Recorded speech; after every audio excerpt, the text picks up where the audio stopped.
Well, Noragami Aragoto episode 10 really is looking very bad for Ebisu. Because as this episode a few things to get off the bat already is that the heavens already know what is going on with Ebisu. They know that he has been making phantoms. They all know that he has been using Noras, and that he is he is the one out there trying, man, to like regulate all of these problems, and that he is blighted, and that he is the cause of all these problems, and they are planning to arrest him. However, all of the other gods of fortune are saying like that they want to talk to Ebisu, and that they want to confront him on the matter, and that they want to get his side of it instead of just judging him.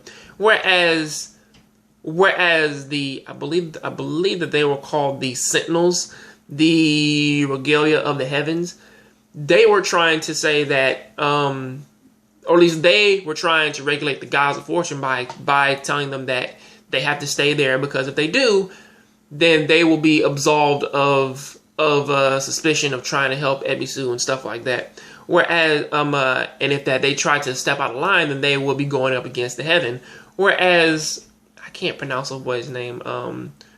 Okunishi.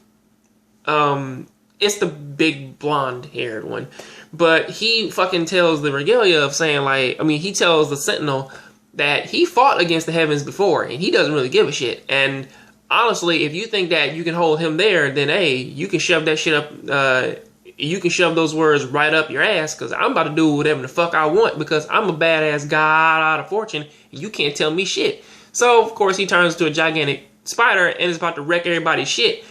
That is until Kazuma shows up and absolves the situation somewhat. All the other gods of fortune still have to go and calm his spider ass down. So that's pretty much what is going on there.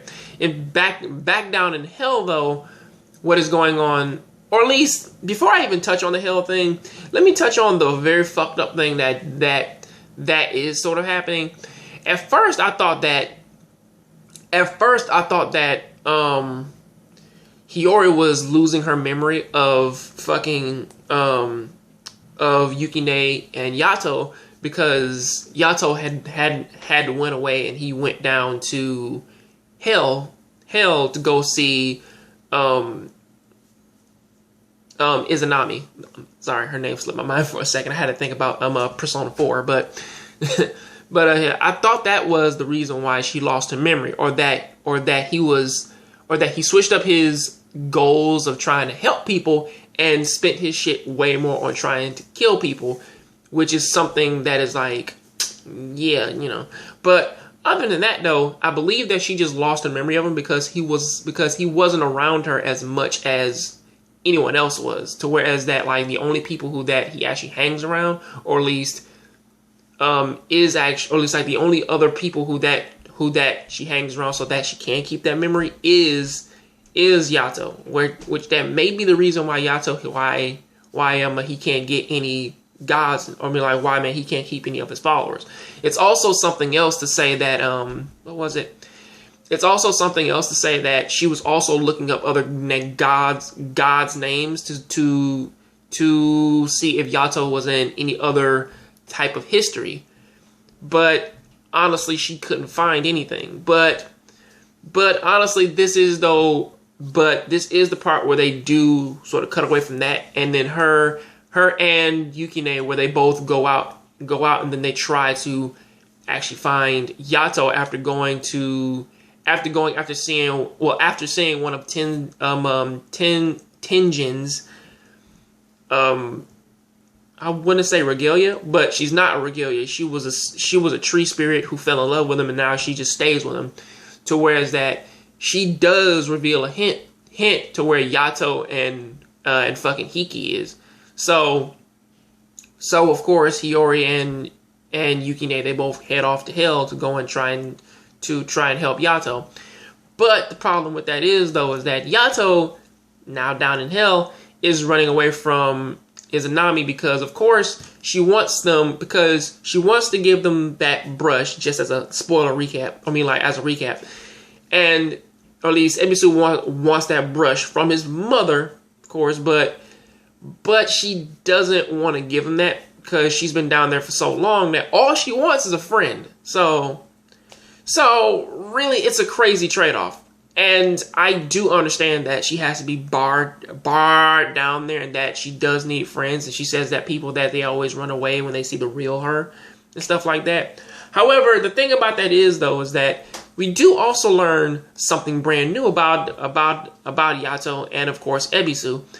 Well, Ebisu, it's nice to learn anything about him, but we also learn a little bit more about Yato, whereas that Ebisu's doing all this because he does want to help people, but at the same time, though, is that he's still caught up upon the fact that just because he's going to reincarnate, that he really doesn't care about his life all that much.